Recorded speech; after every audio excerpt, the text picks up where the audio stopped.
All right, guys, this lesson is for 7-7, all on finding slope. So we're going to be solving some equations to find slope and then graphing them to find out what the slope of the line is.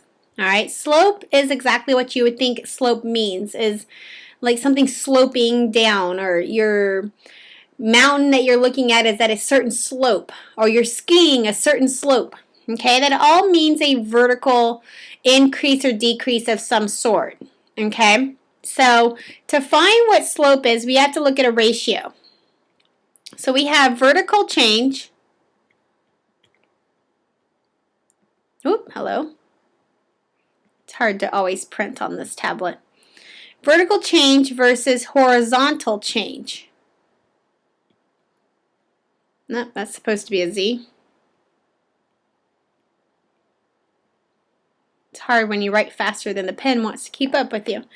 Which equals the change in y over the change in x. And let me make that look more like a y. So when we're looking at the equations, you're looking for the changes of y versus the changes of x. So the formula of slope is this. So this is the formula we're going to use to solve for slope. It is always going to be in this format, so make sure you understand. We have y2 minus y1 all over x2 minus x1. Okay?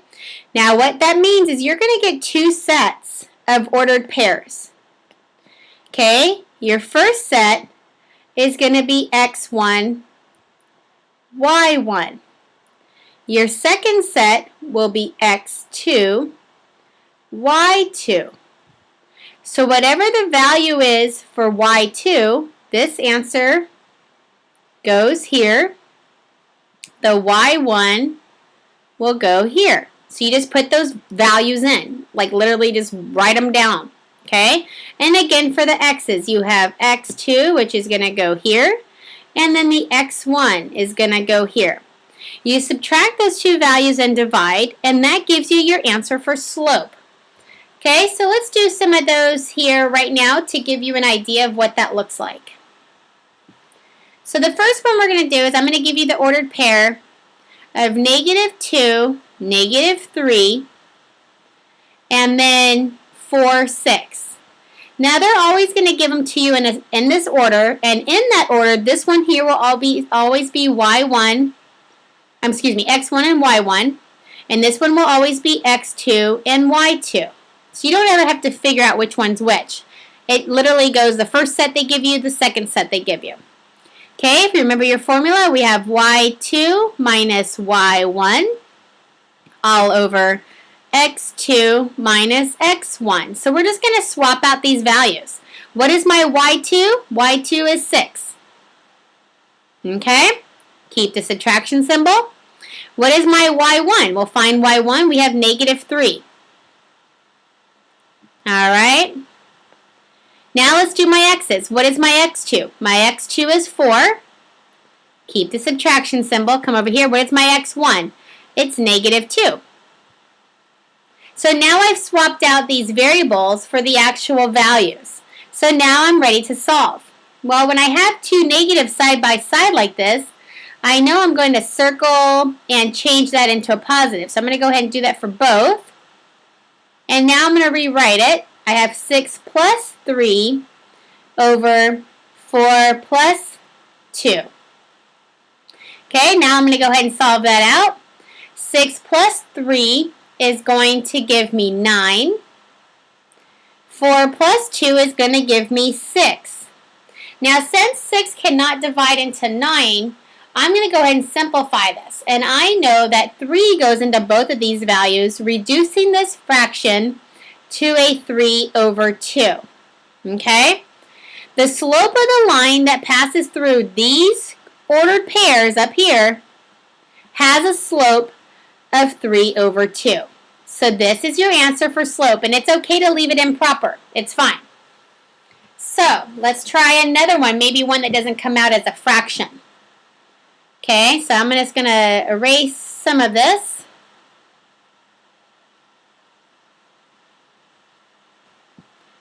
That way I don't have to erase everything. All right, so now I have a new set of values. I'm going to have 1, 3, and 2, 1.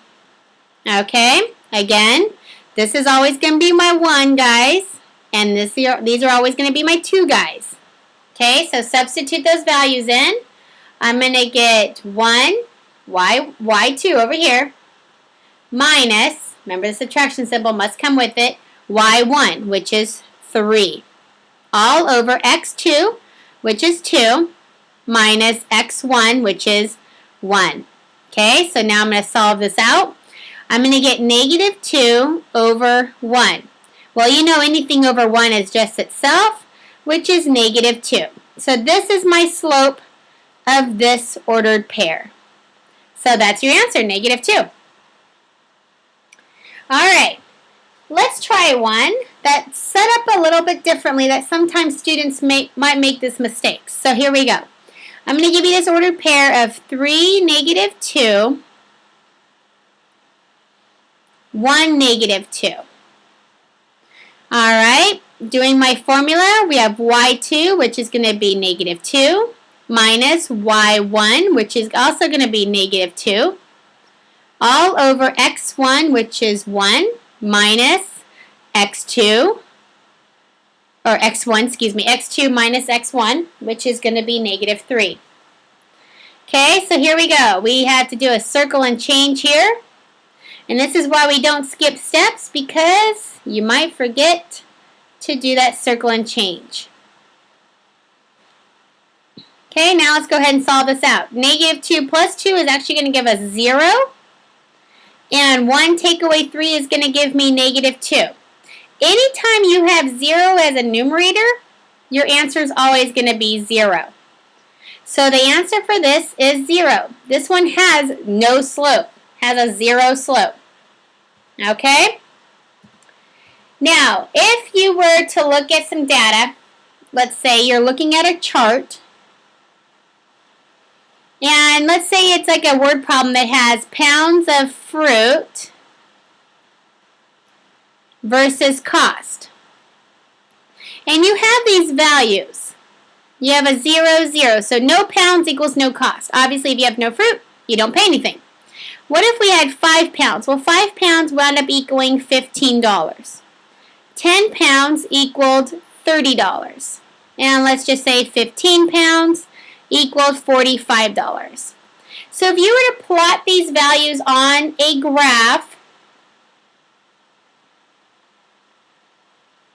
and they're all positive, so I'm just going to make an L-shaped positive quadrant graph.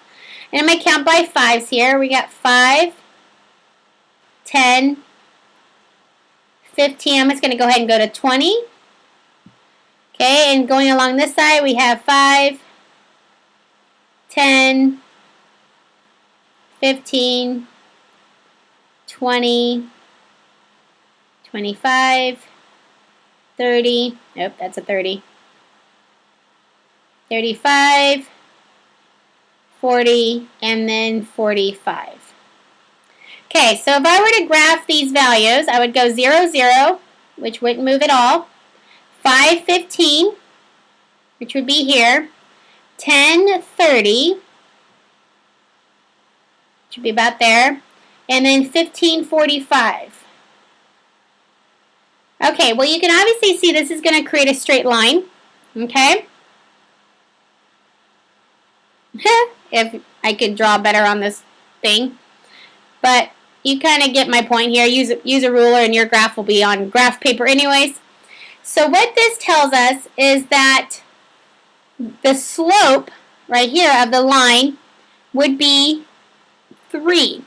And how do I know that? Well, I would take 5 over 15 and I would divide that out, which would be 1/3. So it's going over 1, up 3, over 1, up 3 kind of thing. So that's how you would find out that slope of that line. But this is just to kind of give you an idea of when you graph this out, you'll have a straight line. That diagonal of it is what we call the slope. And you can use any 2 points to find the slope of a line. So just pick 2 of these. You could have picked this one, and you could have found out the slope. Okay? So again, if we had taken this line, let's say we had this problem. Let's take 2 of those values, let's say. Get my pen working here. We have, oh, for heaven's sakes. All right, catch up with me, pet tablet. Here we go. y2 minus y1 all over x2 minus x1. So let's say I picked the 30 minus 15 and 10 minus 5, which would come out to 15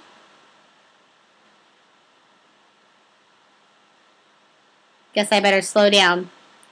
It's not keeping up with me very well here. Over 5. When you divide that out, I get 3. Okay, so that tells me the slope of the line is 3, which means for every pound of fruit you are paying, you will pay another $3. Now, with the values I had going there, I got 1/3. But the reason I got 1/3 was because I only took 2 of the values of the same value. What I needed to do was pick 2 different values, and that would have given me my straight answer of 3. All right, now let's talk about how you look at graphs real quick before I sign off here. If you have a graph, let me go ahead and insert my picture real fast here.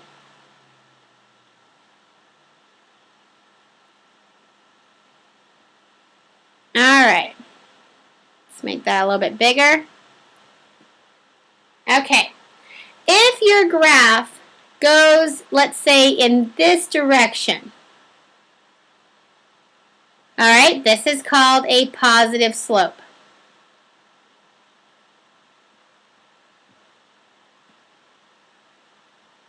Okay, I won't be able to write that out each time. Positive slope.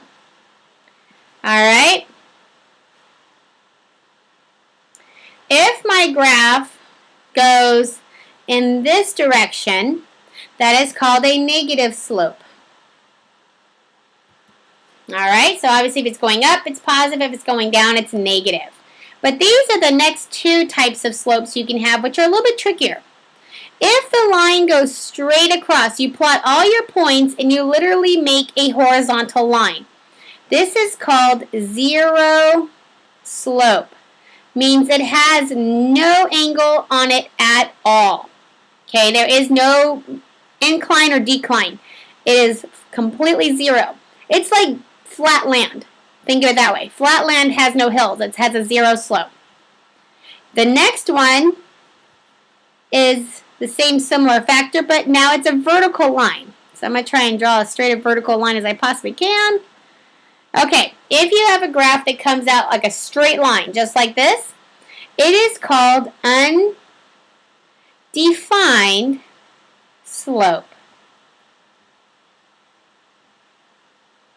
Okay, an undefined slope means that you cannot define the angle of the slope. It's a straight line. So it's technically not leaning. A slope needs to be leaning either positive or negative. This is going straight up. So it's not a slope, it's a straight line. Okay? So that way it kind of gives you an idea of those different types of graphs. All right, hopefully this helped you for your homework.